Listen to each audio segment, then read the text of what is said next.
Hi, my name is Anna Marks, and welcome to my cultural profile. So, I'd like to first begin by discussing my mother, who is a first generation immigrant from Portugal, while my father is a third generation immigrant from Italy, Germany, and Ireland. Along with these different cultures and ethnicities come its own set of different customs and traditions that we have picked up. We enjoy cooking Portuguese and Italian cuisine while also speaking Portuguese around the house. And then along with that came Roman Catholicism, which is what me and my brother were raised as well as my parents. And with being Catholic, I have like a little religious symbol, but along with being Catholic come its own set of customs we observe and holidays such as Easter and Christmas, and then we practice going to church on Sundays and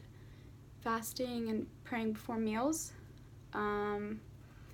But so every summer, since I could remember, me and my family, we'll travel to Ribalonga, Portugal, which is the little town my mother is from, and it's where my grandparents and my uncles and all my aunts and cousins live. And we would spend the summer speaking Portuguese, playing street soccer, eating their cuisine, and being able to completely engulf ourselves in a culture completely different than here in the United States, which is where we live in Northern Virginia. So I think being raised going to Portugal and also living in the States has taught me, my brothers, and my family to have a good balance of the two. A good example of this is how we celebrate Christmas. So on Christmas we attend our local Catholic church, which is, it's Americanized, and then we practice consoada, which is like the 7 fishes, which is a big custom and tradition in Portugal, where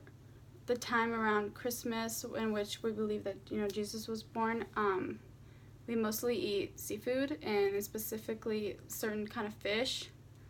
It's just kind of like a religious and traditional custom of Portugal, but that's kind of a good idea and balance of how me and my family does certain holidays. We also enjoy cooking Portuguese food at home, and an example of this is bacalhau, which is just codfish, and there are multiple ways to prepare that, but it's just very big in Portugal, as well as filhojes, which is like a dessert, and it's just fried dough with cinnamon and sugar, but it's so good. And we just really enjoy cooking that kind of food here at home and speaking the language. So with that, however, being born in the United States and living here comes its own customs and traditions we follow, such as celebrating holidays like Thanksgiving and Halloween and the 4th of July, while also attending American University and college, which is, I'd say, a big social custom here, of course, if one can afford it. And then in the college and university, we have something called Greek life, which I think is special to the States. I'm a part of Tri Sigma at VCU, and it's just like organization where we do philanthropy events and social events. So that's kind of how me and my family have our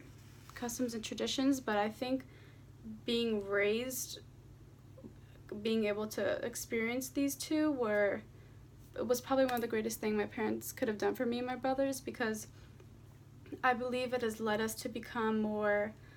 open and aware and accepting of other beliefs and cultures and religions, just because we were raised already seeing how different